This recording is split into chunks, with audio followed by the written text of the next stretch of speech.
You're now listening to the Boys in the Booth podcast with your hosts, Harper Cody, Chad Melbourne, and Casey Abrams. New episodes every Monday on Spotify and Apple Podcasts.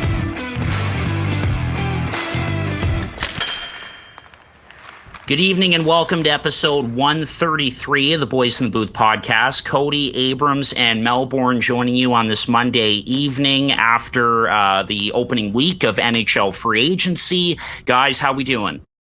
Doing really good, Harp. I was in a slow pitch tournament all weekend in Meaford. Kind of, you camp at the campground and then you rip over the diamond every time you have a game. So we sucked. We went 0-3, but that's the way it goes. A lot of beer drank, though, to make up for it. So a lot of good times. Got the mustache going for the Pepsi Cup. Perfect timing to be in a baseball tournament.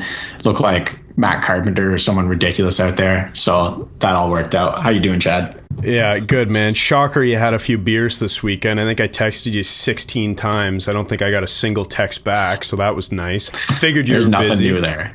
Figured you were busy. It's like Casey shuts off his phone at 4 p.m. on Friday every week, and then on Monday at 4 p.m. you can hear from him again. So it's kind of that's how it goes. But anyways, I'm doing well, man. I have this jersey up behind me, and this will just be quick because I went to a Pink Whitney meet and greet event last week, which was pretty cool. Got to meet Biz Nasty himself. A buddy of mine went who played for the Team Hong Kong ball hockey team. So they were talking about Chicklets Cup that's upcoming and talking about ball hockey. So that was a nice little in there. That's Remy, if you're wondering, Harp, if you can remember him this time. But yeah, things are good. Had a good weekend as well. Went to a Jays game with a couple guys who are playing in the Pepsi Cup. That's upcoming. Going to be doing a YouTube video for that as well after that tournament gets going in a couple weeks. So yeah, things are just fantastic right now. A lot going on. And of course, as you've probably seen in the title, we have a special guest. So Harper, why don't you introduce the man himself? Yeah, really excited to bring this guest on. He's a local hockey product from right here out of Brockville, Ontario, developed through the Rideau St. Lawrence Kings, the Upper Canada Cyclones, the U18 Braves, and the Brockville Tikis. Drafted by the Hamilton Bulldogs in the third round of the 2019 OHL draft, coming off his first full OHL season where he finished fifth among D in assists and eighth in points. He won an OHL title, played in the Memorial Cup final against St. John, and on July 8th was taken in the fourth round, 115th overall, by the Dallas Stars in the 2022 NHL Entry Draft. It is a pleasure to welcome on Gavin White to the podcast. Gavin, how are you, man? Thanks for doing this.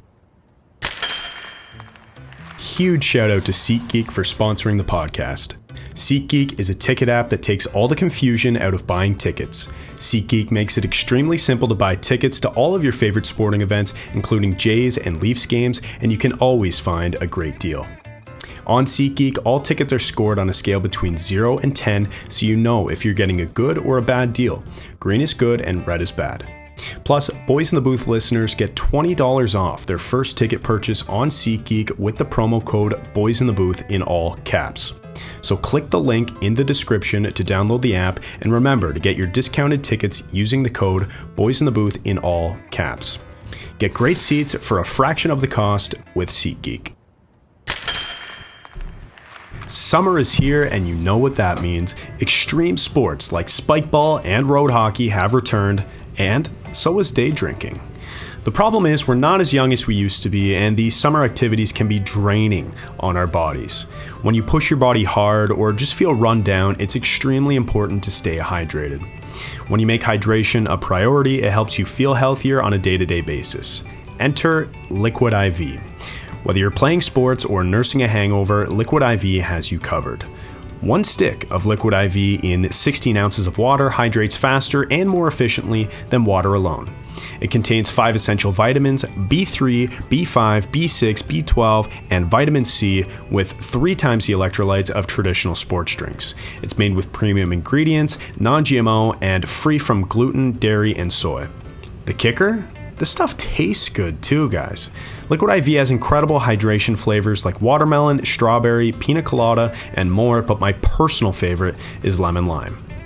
So get 25% off when you go to liquidiv.com and use the code boys_in_the_booth in all caps at checkout.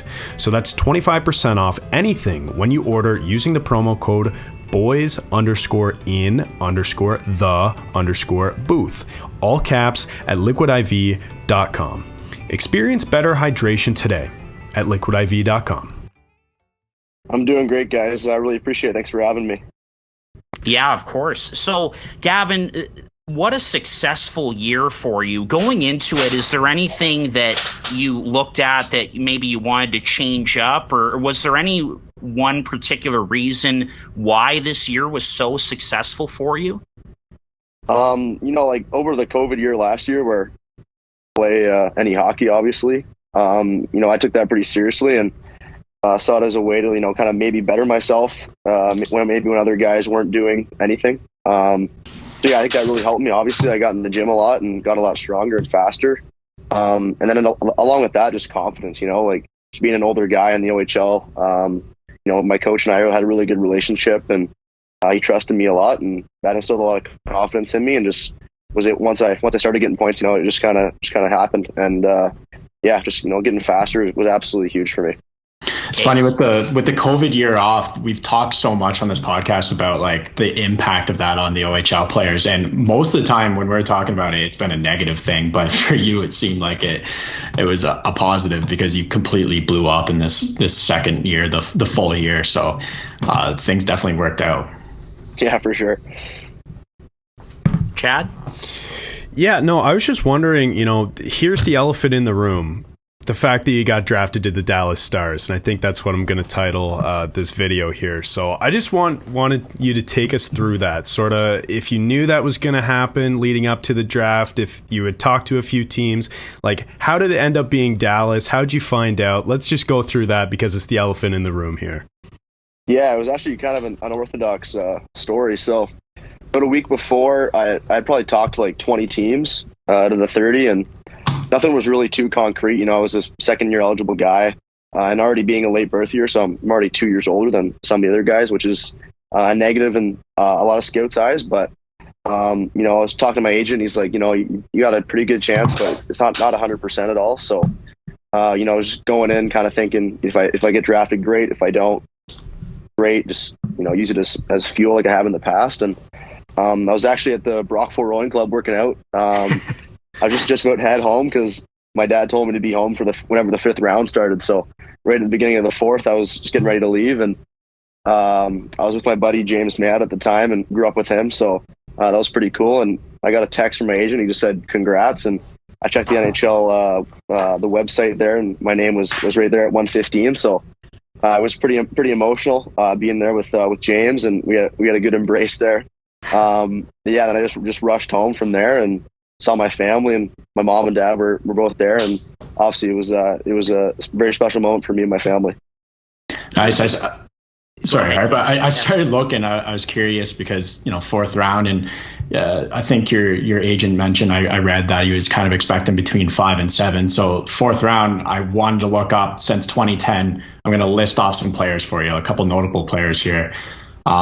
Started with Kuhnhackl, Donskoy, JGP, Mike Riley, Johnny Gaudreau, Eric Gustafson, Brett Kulak, Andreas Athanasiou, Jacob Slavin, Miles Wood, Stanley Cup champion Nick Paul and Devin Taves, Ryan Graves, and at your pick, Alex Carrier at 115, and 2 picks later, Caleb Jones are all some names that I was reading off in the fourth round, and that gives you a lot of momentum going forward when you're reading those names in the fourth round. Yeah, for sure. You see Gaudreau in there. Hopefully I'll be signing a big ticket like him someday. Yeah, just don't turn down jerseys if you're doing it, please. Yeah, 70 million wouldn't be too bad, I guess. No, yeah, that'd be good for the bank. No kidding. So, Gavin, who did you talk to in the Stars organization when you found out? Did you talk to Jim Nill? Did you talk to Steve Greeley? Who did you talk to? And how did that conversation go? Yeah, actually on my ride back from the gym, the guy named Joe McDonald, their head scout, called me in the car and just said, congratulations, we're really happy to see you. And obviously last week I was in Dallas for development camp, so he's like, there's a quick turnaround here. We'll probably get you on a flight maybe either tomorrow or the next day. And I was like, let's thank you for the opportunity, obviously. And I talked to him and a couple other director of hockey ops guys, and I haven't talked to Nil yet, but I'm assuming I will when it comes down to main camp in September. Cool. And how was development camp? I know you got to go down there with your teammate Logan Morrison, who absolutely tore up the OHL last year as well. Tell us about that. Tell us about going down to Texas and kind of meeting the rest of the guys and the everything going on in Dallas and their system. Yeah, it was a great experience. They're a really professional organization. There's a bunch of Ontario guys there too, so I knew a bunch of the guys heading into that. It was great. They had the AHL staff on the ice most of the time with us, just working on D specific things with the defensemen and forward specific things with the forwards. And I thought I learned a lot from those guys and some of the older guys there that have already played a couple of years in the AHL or in the pro loop there. And I fell in love with it. The weather is absolutely fantastic down there. It's scorching hot, low 40s and always sunny. So it was great. Anyone that really stood out there that we should be keeping an eye on next year? I'd say not a guy that was really there, but Wyatt Johnson from Windsor. He didn't skate at all, but he was down there. And just from playing against him in the playoffs, he's the most skilled player I've ever played against. He's super crafty with the puck. He's dangerous. Right on. Gavin, what's the timeline look for you? Being one of the older guys to come out of the OHL this year, what do you think next season looks like for you? Where are you going to play, or do you know any of that right now? Yeah, as of right now, it's kind of up in the air. I guess it really all depends on what happens in September. If I come into main camp, play well and just have a good attitude and try and make my teammates a little bit better, I think I got a pretty good chance at maybe possibly playing in the American League next year. But right now, I think my goal is that, and if not, I'll go back to Hamilton and just hopefully tear it up and I'll come out next year and make the NHL team then. I don't think it's possible to make your plus minus much better last year or next year. Plus 35. I know it's a weird stat, but I read that and I was like, how is that even possible? I guess pretty good team in Hamilton last year, so that certainly helps, but I was blown away by that one. Yeah, it makes it easy when you got, our top six being like best top six in the league, scoring lots of goals. Gavin, I want to get into your Bulldogs team a little bit. You guys were just absolutely stacked this year. Logan Morrison, as we mentioned, who was at Stars development camp with you. A guy like Nathan Staios, who got drafted by the Florida Panthers. Jan Mysak, a Montreal Canadiens prospect. But I want to ask you about one guy in particular, and that, of course, is Mason McTavish, drafted 3rd overall last year by the Anaheim Ducks. This kid looks like he's got all the tools to be a number 1 center in the NHL. What's it been like getting to know him and playing with him? Yeah, obviously, I was kind of the only guy in the locker room when he got traded that I kind of knew him. I didn't know him that well, but he's from the Ottawa area, so I've skated with him a few times in the off seasons. And from what I heard from other guys, he was a great guy, and he was just that, in the locker room, he was the biggest jokester and always keeping the boys loose. On the ice, he was the hardest worker I've ever seen. He's always on first, off last, always doing extra shooting. His shot's absolutely ridiculous, and just an absolute pro. It's the only word I can really use to describe him. I got one here. I mean, you kind of already mentioned, some of the toughest guys to play against, but I want to circle back to that one because I always love asking this question. I remember I asked Bo Taylor when he played in the QMJHL, and he said Pierre-Luc Dubois was the best guy that ever came down on him and was shooting on him and whatnot. So what do you think was the most difficult guy to defend against in the O that you played against? I'd probably say Wyatt Johnson. He was just the way he attacks defenders is he's always trying to slip it through you, instead of go wide. And I think that's unorthodox for, today's game where it's always like, fast and you go wide and stuff. And he's so good at finding the triangle underneath your stick that you never have any idea where he's going because he's so shifty. A couple times in the playoffs, he'd be coming down on me, and I'm like, he better not get by me because this is like, if he gets by me, it's probably going in the back of the net, and that could be the series. So, it was definitely him.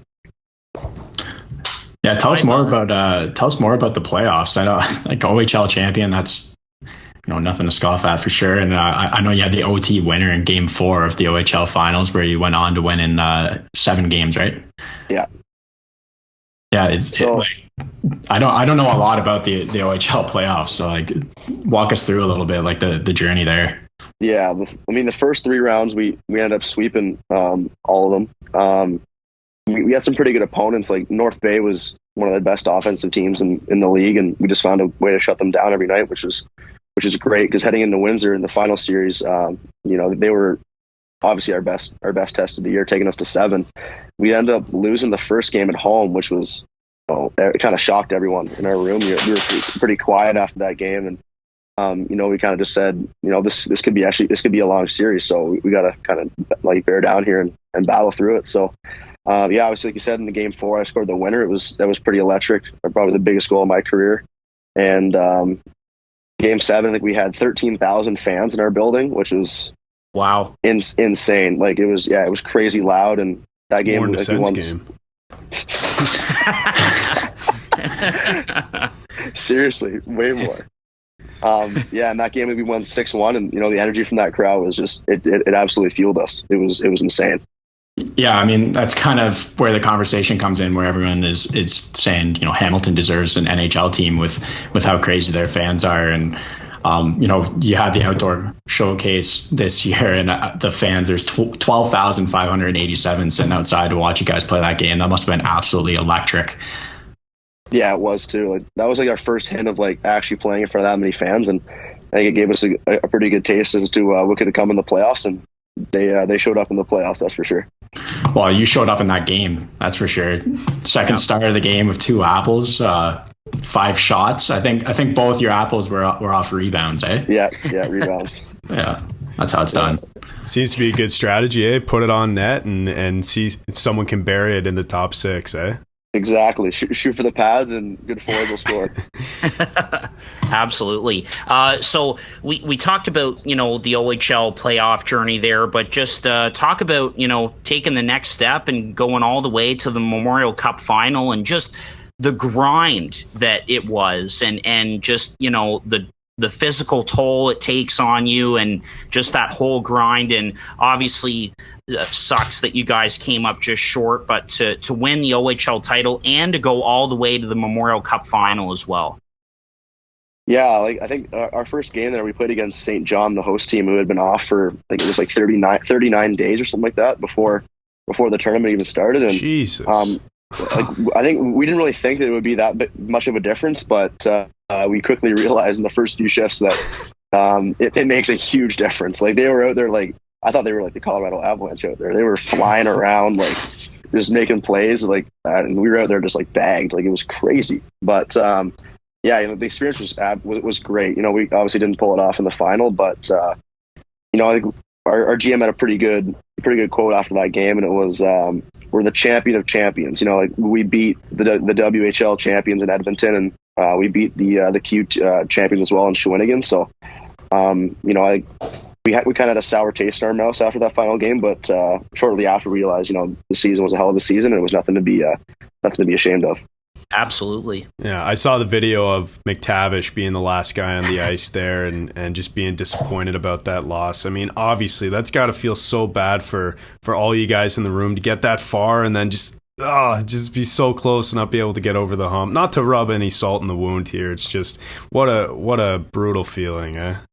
Yeah, it was, and we had a lot of injuries there too. We had like kind of like Tampa Bay's injury report after their Stanley Cup. We had like four guys with separated shoulders and a bunch of guys just with small bumps and bruises. But it was a great experience, and I definitely wouldn't trade it for the world.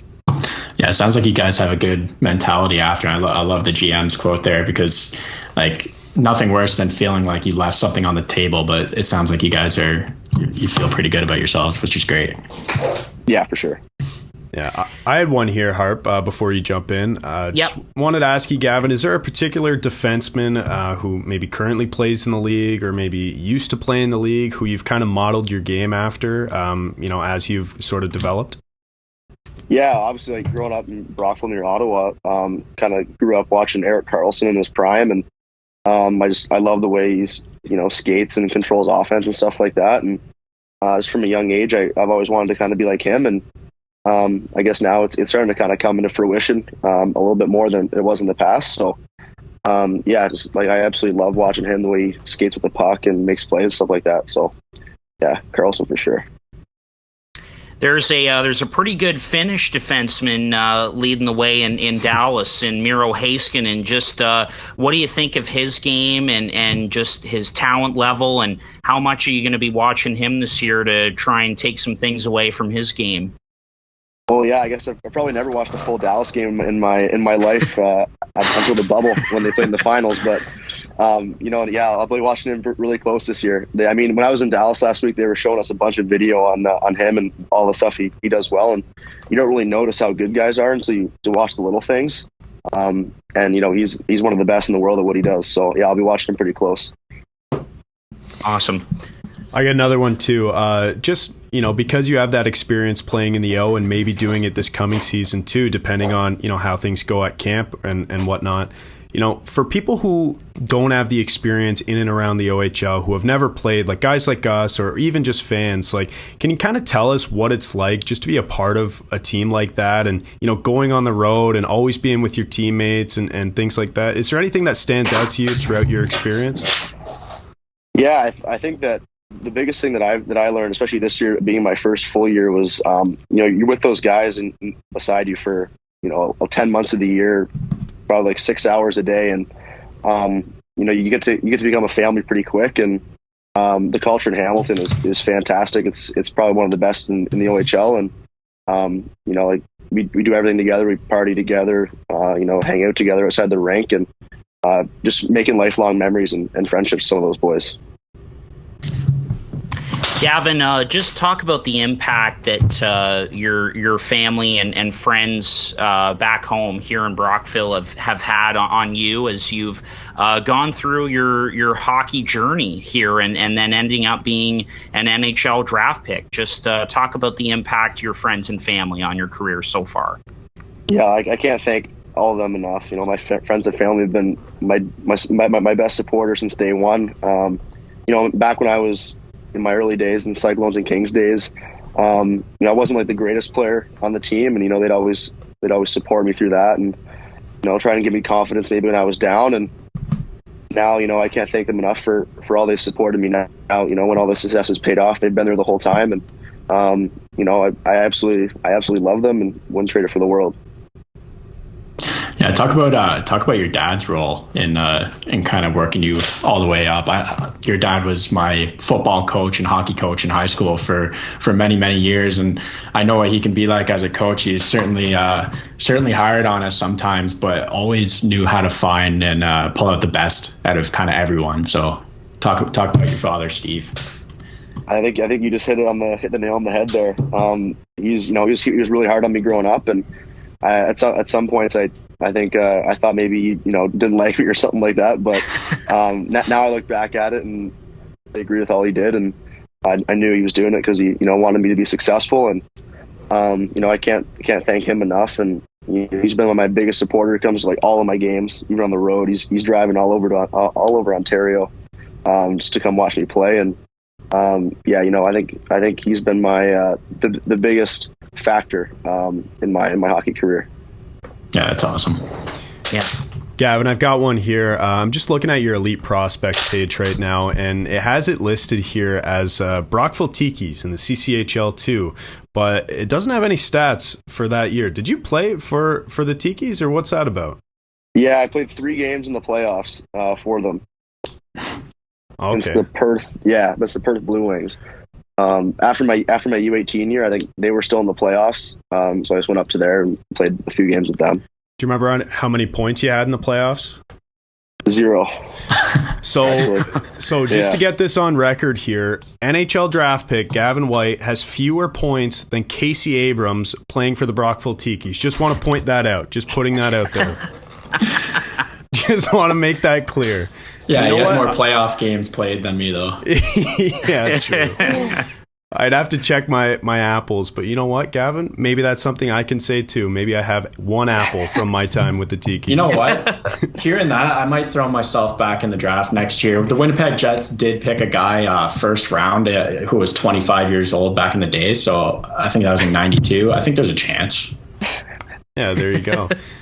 Just graduating talent out of the Tikis organization. That's what it's all about. Yeah. Boys, anything else for Gavin before we wrap up here? No, I just want to kind of thank him for coming on personally. You know, I've always heard a lot about you kind of through Steve and through other guys around Brockville, but never had the chance to meet you. So certainly appreciate you coming on, and just want to wish you all the luck. I'll be following you pretty closely. I'm gonna have to get myself a Gavin White jersey. Would love one of those tie cat ones. Yeah, true. For sure. Well, hopefully Thanks, in a couple years it. too, we can get a Dallas Stars one, and yeah, that'd be even better. Great. That'd be great. Yes, it would be. Yeah, that's right. Gavin, yeah. I want to thank you too for doing this, and just wishing you all the best going forward, man. Like, what a journey, you know, coming from the Brockville area, getting selected, gonna go down to Texas, just love playing in the sun. Like, that's gonna be awesome for you. So wish you all the best with your NHL aspirations. Thanks, Chad. I appreciate it.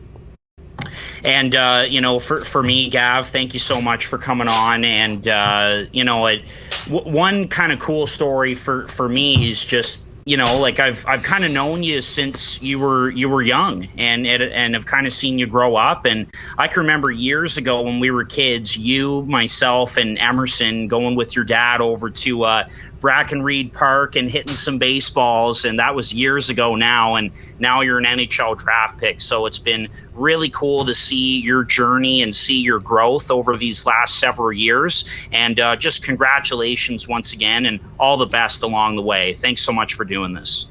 Thanks, I really appreciate it, man. All right, Gavin White on the Boys in the Booth podcast. There we go. Thanks, Gavin. This has been another episode of Boys in the Booth with Harper Cody, Chad Melbourne, and Casey Abrams. New episodes every Monday on Spotify and Apple Podcasts. Connect with the Boys in the Booth on Instagram, Facebook, and YouTube at Boys in the Booth. Visit boysinthebooth.com for show details, and don't forget, you can become a patron of the podcast for just $1 a month at www.patreon.com/boysinthebooth.